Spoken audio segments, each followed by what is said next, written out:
Bonjour les amis, on se retrouve dans les montagnes verdoyantes du Pays Basque. On part entre frangins se faire une petite randonnée jusqu'au sommet du pic d'Iparla, à un peu plus de 1000 mètres d'altitude. C'est d'ailleurs le premier sommet à dépasser les 1000 mètres depuis la côte atlantique. On va aller passer la nuit là-haut, un petit bivouac sous les étoiles, ça devrait être pas mal. T'es chaud? Comme la braise. Alors c'est parti, let's go! Ciao!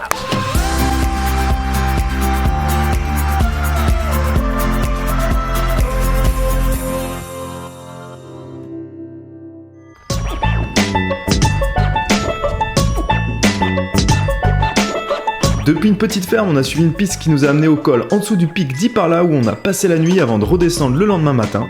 En tout, une randonnée en boucle de 12 km pour 900 mètres de dénivelé positif.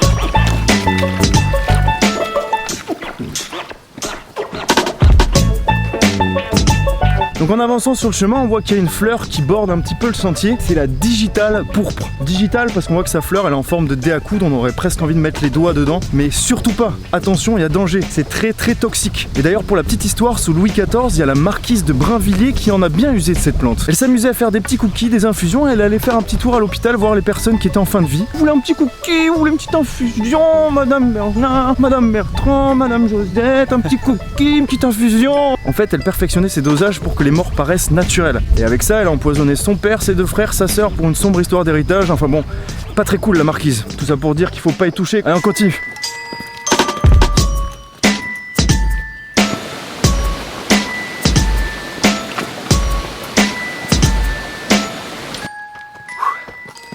Bon, là on est sorti de la forêt, donc on est en plein cagnard. Donc qu'est-ce qui se passe quand on arrive au soleil? On met de la crème. La crème solaire, pardi. Eh oui, sinon ça finit en gros nez rouge et on n'est pas là pour faire le clown. Enfin pas trop.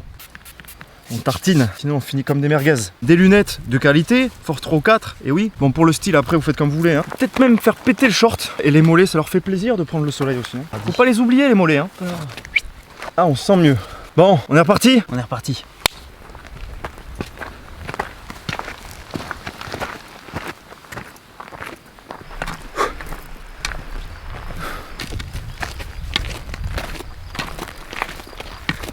Bon, ça y est, les choses sérieuses vont commencer. Donc on voit un peu tout le chemin qu'on va prendre là. Tu vois le creux, le petit vallon là-bas qui est bien raide là-bas. Ouais.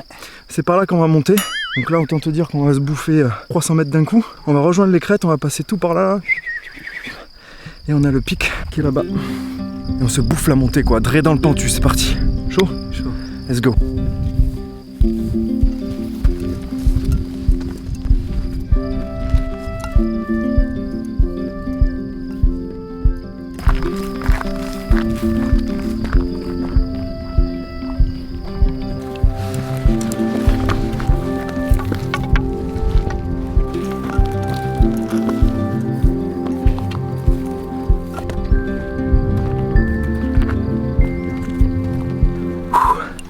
Oh la vache, ça grimpe.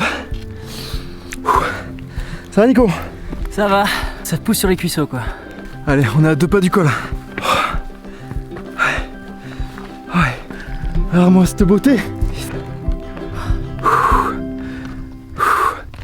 Les efforts sont toujours récompensés. Toujours. Ici, c'est l'Espagne. Et maintenant on va se longer la crête comme prévu pour aller rejoindre le pic d'Iparla. C'est par là. D'ailleurs ce petit nom rigolo là, Iparla, en fait c'est une contraction de Ipar et de Ola. En basque, Ipar ça veut dire nord et Ola ça voudrait dire cabane ou mine. Donc en fait ça voudrait dire que dans le temps, Iparla ça voulait dire les mines du nord. Et en fait ici effectivement il y avait de l'exploitation minière. Il y avait pas mal de mines. Ça viendrait de là. C'est intéressant hein? C'est intéressant.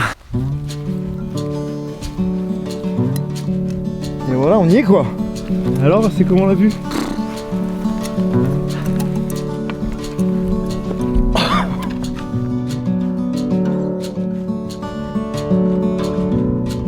On a des perspectives, des contrastes, des couleurs, c'est magnifique quoi.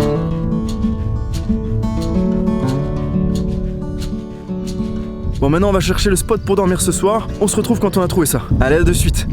Et voilà, nickel, on s'est trouvé un petit spot pépite. On va passer la soirée ici, là, tranquille, on s'est fait un petit carré de feu. Et on va se mettre la tente juste là, je pense qu'on va être pas mal.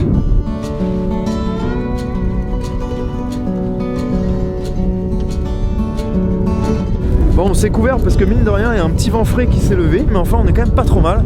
Que c'est beau! Que c'est beau! Quel bonheur de profiter de cette beauté quoi.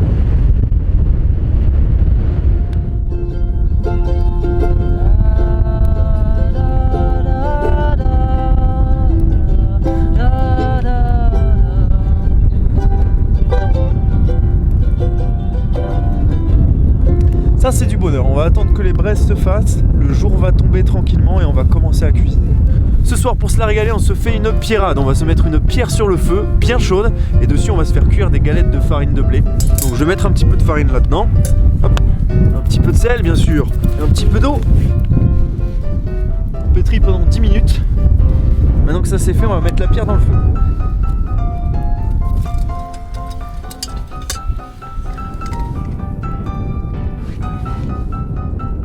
En fait, la technique, c'est de la faire pré-cuire avec la pierre et on la finit directement sur les braises.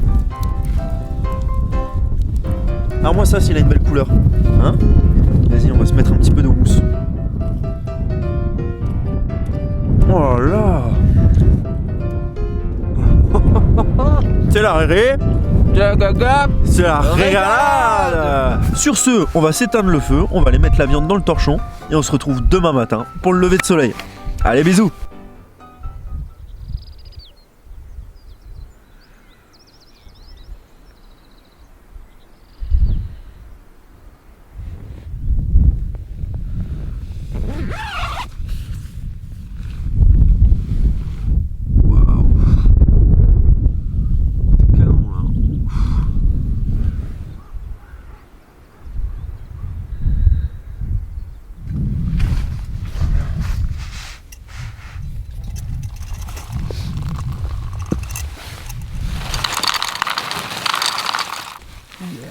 La nuit fut plutôt bonne pour une nuit de bivouac.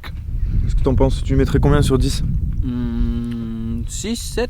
6, 7 sur 10, 7 sur 10, c'est pas mal. Que ce soit le coucher ou le lever du soleil, on se lasse pas du décor, c'est magnifique. J'espère que cette balade sur les crêtes d'Ypar vous aura plu, en tout cas c'est toujours un plaisir de partager ça avec vous.